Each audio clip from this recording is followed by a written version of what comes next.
Thanks for checking out another clip of the Cashflow Contractor. We'd love to have you as a part of our audience. Click subscribe wherever you get your podcast. I'd like to know specifically too, that listener, something they can do.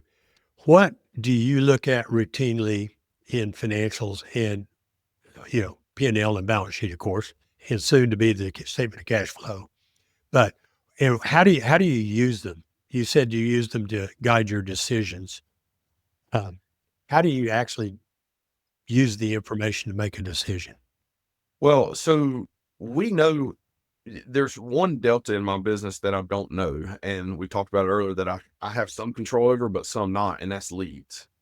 If you get past leads and, Martin, when we talk about trying to hit 10 million, like I can reverse engineer the numbers to say, all right, we want to hit 10 million.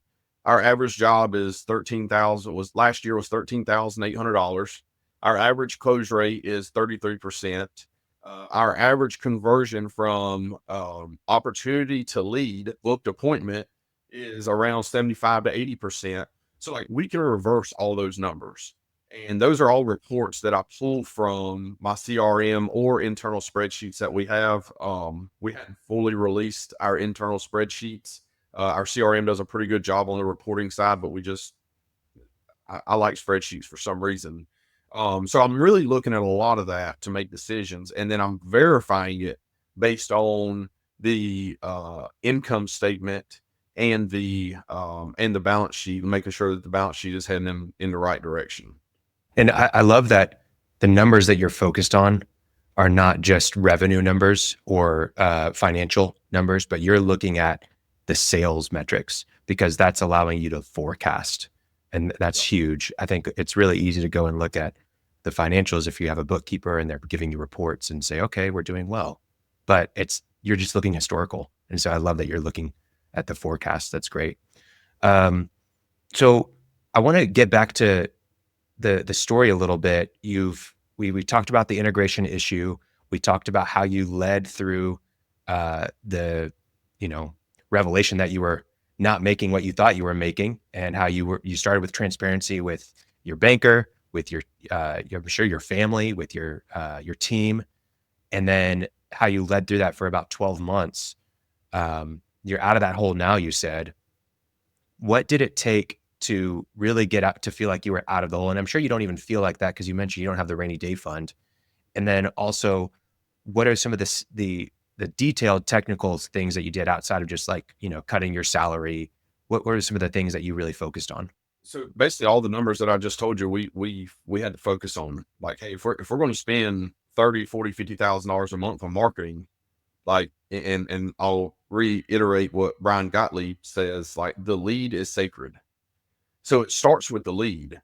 So if our conversion rate from an opportunity, which could be just a Facebook form fill, and most people don't realize Facebook makes it really easy for people to click one button and fill out a form. So they're not all qualified leads. But if we're booking 75% from opportunities to booked appointments, how can we get to 77%? How can we get to 78%? One of the ways we're working on that, which we actually have our first meeting today in an hour, is we hired a CSR consultant, a customer service representative consultant. Me and Tracy are going to learn from them, just like we've learned from Martin, just like we've learned from our business coach. We're going to document. We're going to create a training process for future CSRs that we hire, which hopefully we're hiring one here in the coming weeks. We're going to implement KPIs. We're going to implement ways that we can review and track those KPIs. And we're going to, I should have mentioned, implement also an onboarding process. So we're really, where we got to is we got to look at every single little sector of the business. So then we look at sales.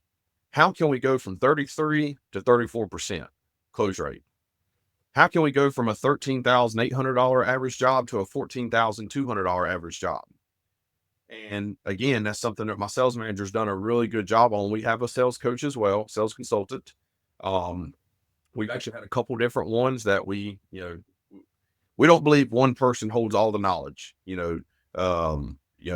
Our current sales coach may have a lot of good nuggets, but then the next guy may have different nuggets, right? That don't mean one's right or wrong, but every situation is different, and some may work for us, some may not. So we like not bouncing around as far as like week to week, but we do like working with different consultants to see what their experiences are and what their recommendations are. And then past that, the only consultant we haven't hired would be on the operations side, and mainly just because like I tell people this, and a lot of them, especially my employees in the field that don't remember, they wasn't here the days where I was in the field. I'm a blue collar guy. I would much rather be out in the field, hands on, mud on my boots, dirt on my hands, than staring at computers like, y'all are two good looking guys. Don't get me wrong, but I'd much rather be out in the field right now, even though it's wet and been raining for the last 2 days. It's cold. I'd rather be out there. I'm a blue collar guy. I take pride in saying that, but I also understand that to grow a business for not only myself and my family, but to be able to afford the opportunity to my employees and their families a good paying job, that I have to be in the office continuing to push the business forward to create the growth and also the net profit to allow us to do extra things for them. A side note, I love telling people this. Last year, we were able to offer 3 all-inclusive vacations up to $4,000 for our employees. So we offered 1 in production, 1 in sales, and 1 in management. So like that was, my professional career to date, that was the best feeling ever, been able to offer that. Oh yeah. Did that go to a winner, or everybody had that option? So the one thing we didn't have last year was good criteria to how we selected. So we kind of just selected internally at our leadership level. So we talked about options, we graded them, we judged them, and we just come up with 1 in sales, 1 in production.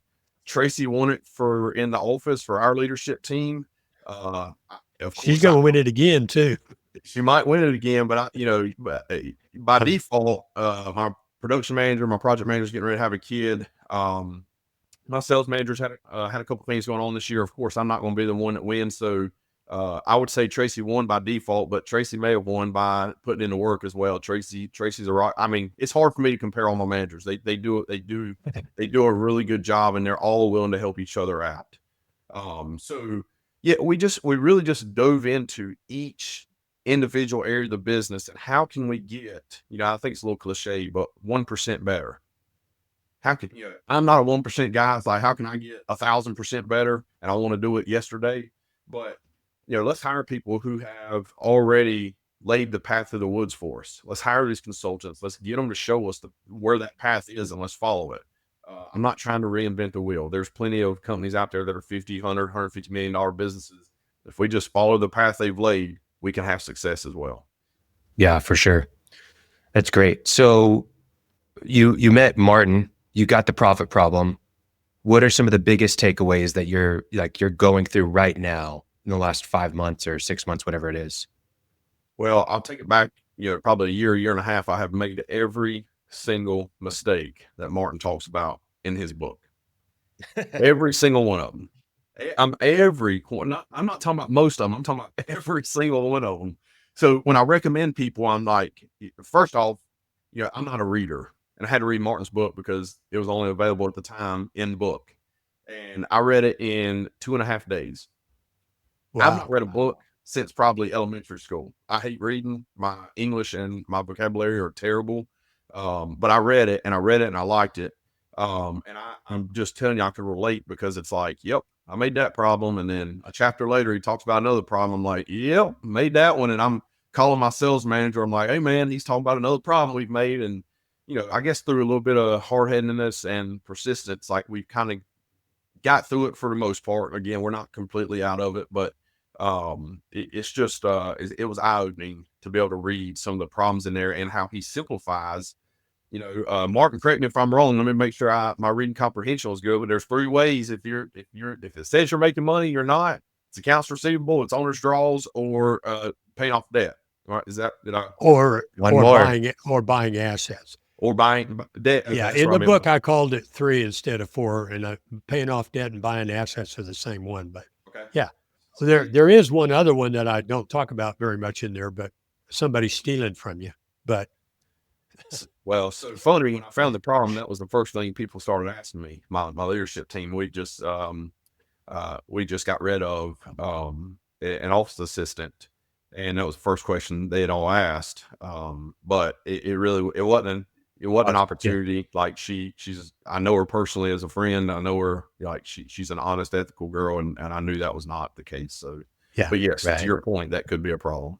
No, but good job. Yeah. No, those are the reasons. Thanks for checking out a clip from the Cashflow Contractor. We have full episodes where we go deep on topics that help you grow a construction business that runs without you, so you can have less stress, more time, more money.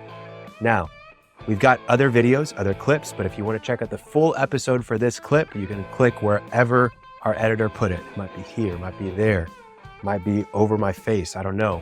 But thank you for checking us out. We'd love to have you as a part of our audience. So subscribe or check out a full episode wherever you get podcasts.